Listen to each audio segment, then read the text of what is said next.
구독과 좋아요, 알림 설정, 회원가입 부탁드리겠습니다. 안녕하세요. 원바람 복덕방입니다. IMF에서 최근에 또다시 한국 가계부채에 대한 경고를 했습니다. 아시아 태평양 국장은 한국이 가장 당면한 문제가 가계부채인데 이걸 점진적으로 줄이지 못하면 상당 부분 위기가 올 수 있다는 경고성 발언을 또 한 번 했습니다. 옐로우 카드라 볼 수가 있겠죠. 최근 가계부채 비율이 100%가 넘는 유일한 나라가 바로 한국이라는 사실도 지적을 했고요. 이거 충격적인 발언이라 할 수 있죠. 이렇게 가계부채가 늘어난 건 바로 주택담보대출, 집을 무리하게 사려고 온 힘을 기울인 결과인데 결국 지금 부동산 한파를 맞으면서 집값이 떨어지고 심지어 분양시장 한파까지 찾아오면서 전방위적인 위기감이 고조가 되고 있죠. 최근 설날 이후에 분양을 한 단지들 역시 설날 이후가 분기점이 될 만한 조짐들이 보였었는데 여지없이 특히 지방은 엄청난 분양 한파를 정면으로 맞이하고 있습니다. 대구에서 분양한 푸르지오, 방고개역 푸르지오 1순위 마감을 했는데 대부분 미달 상황이 나왔습니다. 239명 모집에 8명만이 지원을 했어요. 84A 타입의 청약자 8명이 통장을 던졌습니다. 그리고 84B 타입과 157제곱에서는 아무도 청약을 하지 않았습니다. 지난 13일 진행이 됐던 특별공급에는 생애 최초 단 1명만 지원을 했습니다. 이게 지금 분양시장은 굉장히 부진한 상황에 이르고 있습니다. 이게 결국 건설사 수익 구조와 연관이 돼서 자금 경색이 발생할 수 있는 위험이 있다는 것이 문제죠. 특히 지방 쪽으로 분양이 이렇게 계속해서 고배를 마시게 되면 PF 문제는 불거질 수밖에 없는 거고요. 그리고 울산에서 분양한 이편한 세상, 번영로, 리더스포레 여기도 분양 성적이 시원하게 나오지 못했습니다. 188세대 모집에 37명이 지원을 했죠.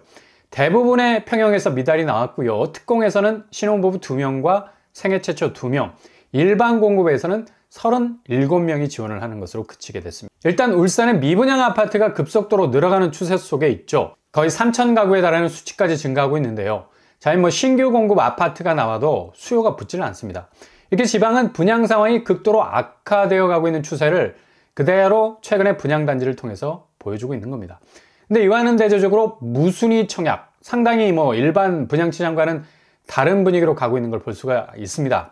이편한 세상 답심리 아르테포레 여기는 국민주택으로 나와서 SH에서 공급을 했던 곳인데 계속해서 무순위 릴레이를 벌이고 있습니다. 이번에는 평형별 4세대씩 나오게 됐는데요. 경쟁률이 제법 치열한 것으로 보입니다. 84A가 105대1, 그리고 84C 76대1, 접수 건수도 400여 건 넘어섰고요. 답심리 아르테포레는 분양가가 10억이 넘어가죠. 실제로 액면 분양가에 대한 부담이 분명히 있는 곳입니다. 주변 시세도 답심리 파크사이가 9평이 11억 1천만 원, 그리고 호가는 12억 6천에 형성이 돼 있죠. 실제로 계속해서 주변 시세가 내려가는 추세라서 10억이라는 분양가가 그리 안전망을 걸치고 있는 것으로 볼 수 있는 곳은 아니란 얘기입니다. 근데 이렇게 사람들이 몰린 건 최근 올라가는 서울 분양가, 이제 14억을 뚫어버릴 정도의 엄청난 압박감을 줄 정도로 치솟고 있는 걸 볼 수가 있죠. 분양가에 대한 부담이 분명히 있는 겁니다. 서울 9평이 대체로 14억 선까지 갈 것이 분명해 보이기 때문에 이렇게 10억 되면 어느 정도 자금을 비축한 사람들이 무순위 청약을 넣는 건데 실제로 이게 자칫 꼭지에서 잘못 물릴 수 있는 선택이 될 수도 있어서 여러모로 고민이 될 수 있는 부분이 많다는 얘기죠. 그리고 최근에 분양을 했던 파주 운정 신도시 디에트르 센트럴 여기는 무순위가 3차까지 나왔었습니다. 게다가 GTX A가 개통이 되는 운정 신도시에서도 거리가 약간 떨어져 있는 거의 2-3km 정도 된다고 봐야죠. 그럼에도 불구하고 경쟁률을 보면 예전 같았으면 그냥 패싱할 수 있는 곳이 될 수도 있었겠는데 나름 수요가 붙은 것을 볼 수가 있습니다. 중대형 평수로 뽑아져 나와서 110B 45대1을 찍었고요. 그리고 110C 129대1을 기록을 했습니다. 게다가 110D는 59대1을 찍었네요. 이렇게 수요가 붙었다는 것은 바로 광역교통망 초역세라는 거리감은 있지만 그래도 어느 정도 교통호재와 맞물린 낙수 효과를 간접적으로 보지 않겠느냐는 판단이 선 것 같은데 분양가를 보면 6억대로 나와 있죠. 그래도 파주 운정에서 이 정도 가격이면 만만치가 않을 텐데 사람들이 몰린 것을 볼 수가 있습니다. 이게 지금 분양시장은 확실히 일반 분양보다는 무순위 청약의 관심도가 더 훨씬 높아졌다는 사실.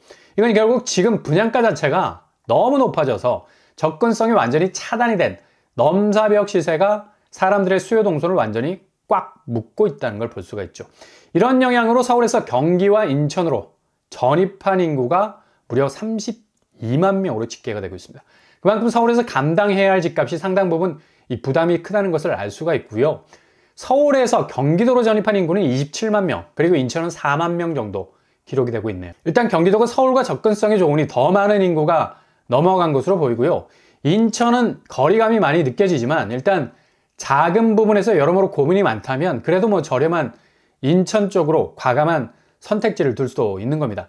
일단 실제적인 평당 분양가를 보면 경기도가 평당 2,159만원, 그리고 인천은 1,649만원, 경기도는 서울보다 대략 64% 정도 가격이 낮은 상황이란 얘기죠.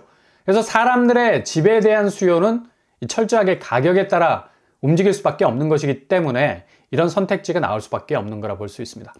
허그가 공개한 민간 아파트 평균 분양가 역시도 이런 추세를 그대로 반영하고 있는 걸 볼 수가 있죠. 평균 분양가가 상당히 많이 오르고 있는 걸 볼 수가 있고요. 이게 그냥 단기적으로 올라버린 거고 그렇게 그냥 제자리에 멈춰서 있으면 좋은데 계속해서 그 추세가 오름세라는 게 더 문제라는 얘기죠. 자고 일어나면 분양가는 계속해서 마이웨이를 가고 있다는 겁니다.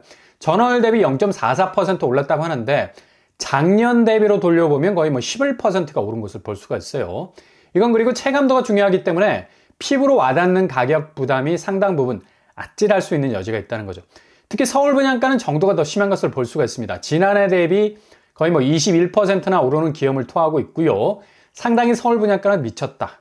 이런 식으로 오르게 되면 좀 전에 말씀을 드렸듯이 이젠 더 이상 서울에 비빌 언덕이 없어지는 거고 경기도와 인천 쪽으로 우회해서 파고 들어갈 수밖에 없는 상황이 나올 수밖에 없는 겁니다.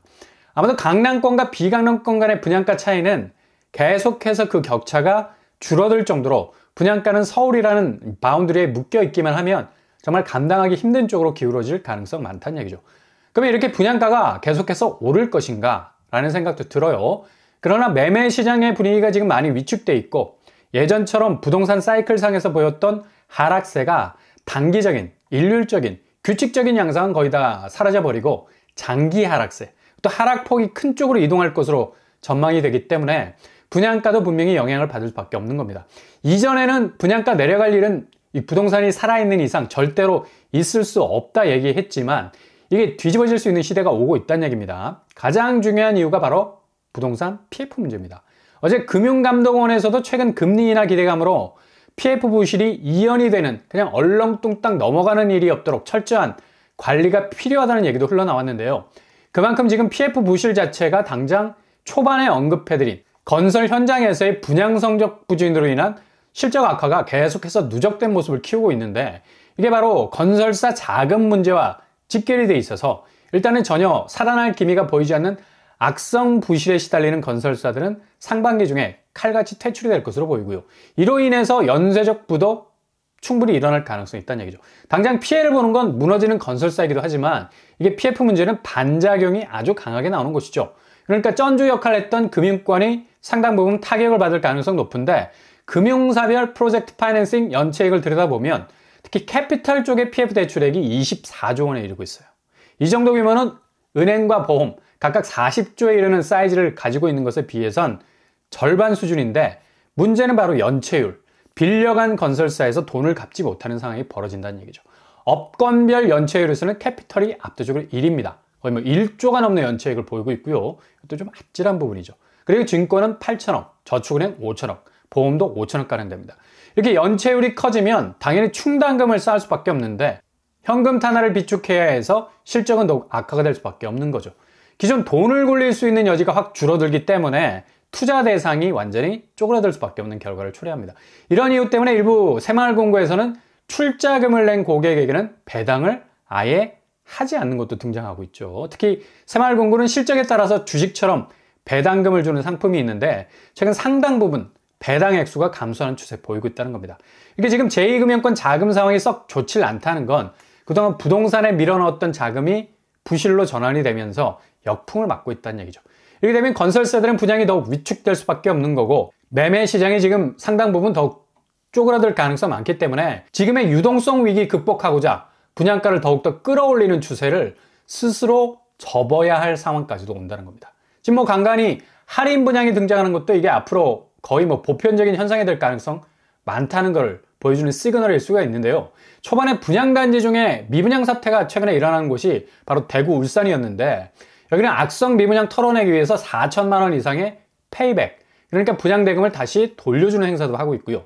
심지어 서울에서도 주상복합 같은 경우는 거의 수요를 붙일 여력이 없기 때문에 5천만 원 이상 돌려주는 사태가 일어나기도 하고 있죠. 이게 바로 앞으로 분양가가 오를 일만 남았다는 말을 무색하게 만드는, 집값 전체 하락 국면에서 나오는 분양가 퇴행 현상을 동반할 수 있다는 겁니다. 절대로 어떤 상황에서는 분양가가 내리지 않는다는 건, 일단 수요가 절대로 움직이지 않는 한 이런 법칙은 일률적으로 통하지 않게 된다는 얘기죠.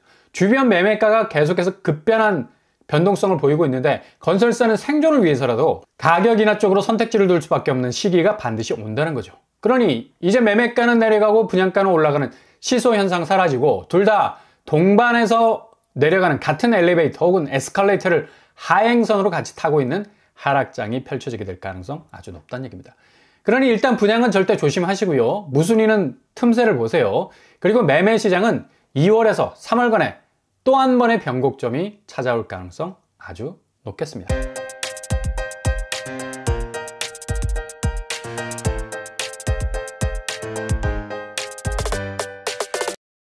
오늘 부동산 캐리커처, 최근 분양시장은 지방을 중심으로 엄청난 미분양 악재에 시달리고 있습니다. 이건 뭐 비단 지방뿐만 아니죠. 서울도 웬만한 곳은 무순위로 돌려야 할 상황이 전개가 되고 있는데요.